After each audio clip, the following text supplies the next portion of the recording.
Now at 7, Roger Stone, the South Florida political hitman and longtime advisor to President Trump, is back in the news. Yes, he is. His name coming up again in the Mueller investigation as the possible link between the Trump campaign and Julian Assange and WikiLeaks. And this afternoon, he sat down with Facing South Florida's Jim DeFede, who joins us now. So, always interesting to hear what Mr. Stone has to say. Never a dull moment when it comes to Roger Stone, and the possible ties between Roger Stone and WikiLeaks founder Julian Assange remain a persistent question. So that seemed like a good place to start our discussion. Well, let's just be real clear about it. Did you ever have any contact with Julian Assange? No, I've never spoken to him, never met him, never spoke to him on the phone, never Facebook with him, never FaceTimed with him, never Skyped with him, no. Do you accept the notion that WikiLeaks was attempting to hurt Hillary Clinton more than, that was their driving force, that Julian Assange wanted to hurt Hillary Clinton by releasing the emails that he did? I think he's a journalist, and when he obtains evidence of corruption and greed and manipulation, he publishes. That's what journalists do. He did refer to her as a sociopath. Well, Donald Trump hasn't been running the country for 30 years. Hillary and her husband had been involved in that. So. All right. And I just want to go, do you accept that the Russians provided that Guccifer was a Russian intelligence operative who provided them? Absolutely not. We might as well knock that one down. I reject the idea that Assange is a Russian operative. Or a dupe. How about just a dupe? No, I think he's a journalist. He does the same thing you do. He gets information from whistleblowers and he publishes it. And did he get his information without knowing it from the Russian intelligence? I don't think we know where he got his information. There was a time in which I believe that Guccifer 2.0, who I reject the idea that he's a Russian, had hacked the DNC and given the information to WikiLeaks. I now believe and I said this under oath to the House committee, I believe there's more forensic evidence that the information may have been downloaded to a portable drive and taken out the back door. But I don't buy the overall premise. When the intelligence agencies, which have been politicized, say we can assess with a high degree of confidence, I call BS. That's not proof. That's the expression of an opinion. All right. I mean, should Donald Trump sit down with Robert Mueller? I think not. I think that's unadvisable. At this point, I don't think there's any evidence of Russian collusion or conspiracy or coordination, but I do think he could conceivably be vulnerable to some kind of process crime, perjury, lying to an FBI agent, and so on.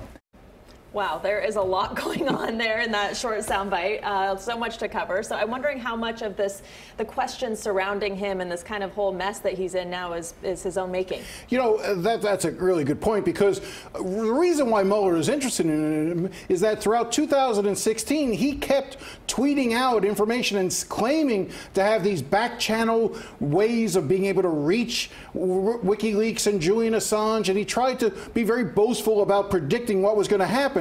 And as part of that, so that led me to ask the very question you were sort of wondering about, is how much of this is his own making? So here's that part of the discussion. So here's the thing that gets me, Roger. Yes. And I just want to put up real quick, after you testified before the House committee and identified Randy Credico as the confirming source, the back channel, yes. Randy Credico let me put up that statement. There was no back channel to Roger Stone, and I think that his testimony was a lot of bravado. Roger's a showman. And then your attorneys, after you appeared before the House Intelligence Committee, your attorneys wrote, Mr. Stone concedes that describing Credico as a go-between or intermediary is a bit of salesmanship for his InfoWars audience. But it's not inaccurate. Salesmanship. But here's the thing. No, you didn't let me respond to the first one. First of all, I've testified about this under oath. Mr. Credico asserted his Fifth Amendment rights when they So you're saying he's wrong? He's not telling the truth. Why? Because his information comes from one of Assange's lawyers who was talking out of school, and he seeks to protect her. I understand his motive. But I testified under oath. He declined. I'm telling the truth. Unfortunately, he's dissembling. I just want to button this up so we can move on after this commercial break. Here's what I'm trying to understand. It seems like you ended up trying to portray yourself as having more information than you really did. Essentially, the way I'm trying to understand is either you're just a showman, as Randy Credico says, or a salesman selling a story to the InfoWars crowd, as your attorneys say. And if that's the case, then essentially, haven't you walked yourself into Mueller's crosshairs? Aren't you responsible for being in the position you are now? No, not for at all. being investigated by Mueller? No, not at all. First of all, it's what you do, not what you say, that's important. You can't go to jail for saying you're going going to steal a car, you can only go to jail for stealing a car. In this case, but you could get investigated for it. Look, I've been an associate of Donald Trump's for 40 years. I expect to be investigated. In fact, Jim, to be very clear, the New York Times said on January 20th, 2017, that I was the subject to a FISA warrant. They've never retracted that story. I'm going to have to go to federal court to find out why and on what basis I was being looked at. So I operate on the assumption that all my emails, all my texts, all my phone calls have already been monitored. You know, most people get hauled in front of a congressional committee. They have to talk to federal prosecutors, part of a special counsel investigation. They don't like it, but I can't help but think that Roger Stone is enjoying all of this. Roger Stone has always said that the worst thing than being talked poorly about in politics is not being talked about in politics. Yet at the same time, just today, he posted on his website that he's nearly $1 million in debt and attorney fees, and he started a fund to try to help defray the costs. So while this has certainly given him a lot of publicity to be at the center of all of this, you know, at the same time, it's costing him.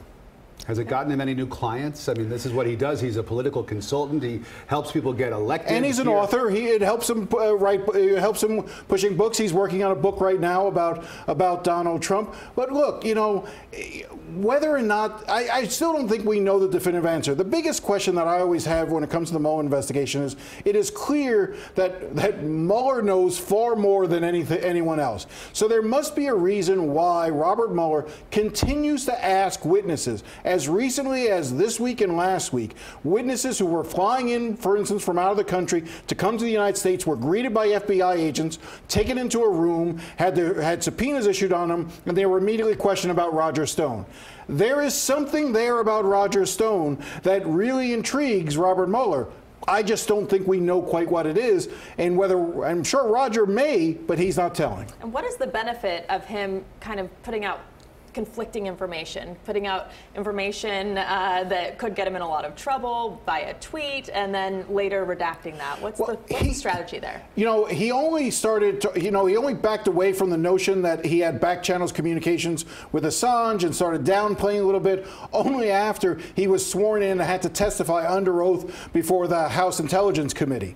You know, but to your point, for instance, one of the things that he did earlier this year, he was in London earlier this year in January. He stopped by the Ecuadorian embassy and just left his business card, knowing full well people would realize that he stopped by the embassy. He didn't see Julian Assange to anybody's knowledge, but he just likes the attention. But he also said in an email to another Trump associate, I had dinner with Julian Assange. That was in 2016, but we were able, but it really was provable that his passport, he was on a flight from LA to New York the night before. It's again, he claimed that it was a joke he was making with Sam Nunberg, one of his colleagues, to sort of get him off the phone, just sort of like an inside joke.